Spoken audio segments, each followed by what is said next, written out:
Hey everyone, I'm Eric. We're going to talk a little bit today about some of the general tasting notes that you get from different coffees in different regions around the world. Just 3 simple ones. I'm Eric, this is the Mug Life. I didn't choose the Mug Life. The Mug Life chose me.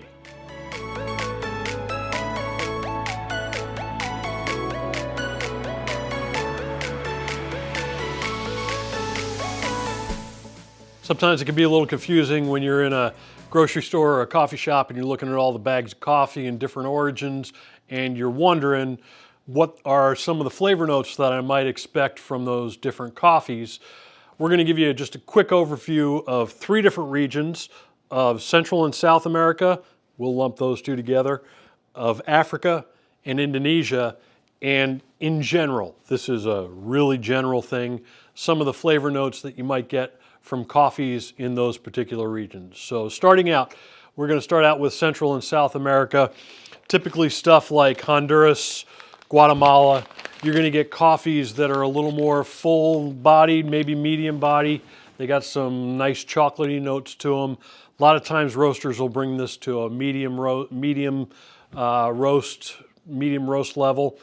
But you got to be careful a little bit with Central and South America because there's some really interesting stuff happening in places like Costa Rica and Panama where they've got some different varietals and some different stuff working, and you might get a nice Costa Rican geisha that's really bright and fruity. So Central South America can be a little bit weird. Just kind of keep your eyes open for some of the stuff coming out of particularly Panama and Costa Rica. That doesn't mean that all of the coffees from all of the regions are this way, but a lot of times that's what you're going to be finding. African coffees are always really unique. Stuff particularly from Ethiopia and Kenya, you're going to get a lot more brighter notes, fruitier notes. Ethiopian coffees in particular are known for being just super fruity. You can get some that are like blueberry and strawberry bombs, especially when they're when you get a natural process, which means they keep the coffee cherry, they let it dry with the pulp on the cherry. You just get some really, really nice fruity flavored coffees. Not a lot of full-bodied. You're definitely not generally going to get a lot of those chocolatey notes from African coffees. The other one is Indonesia. Sumatra, Java, Sulawesi, places like that. A lot of times you're getting more full-bodied, richer notes, sometimes some tobacco-y flavors. A lot of that comes from the varietals that they're growing as well as the processing methods that they use in those particular countries. A lot of times roasters like to bring those a little bit darker.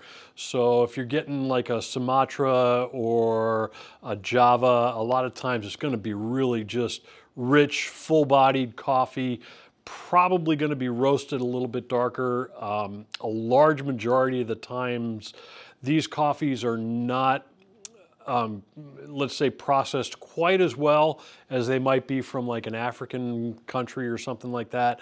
So you get some stuff that's not quite as good, so we end up roasting them darker, try and cover up some of that stuff.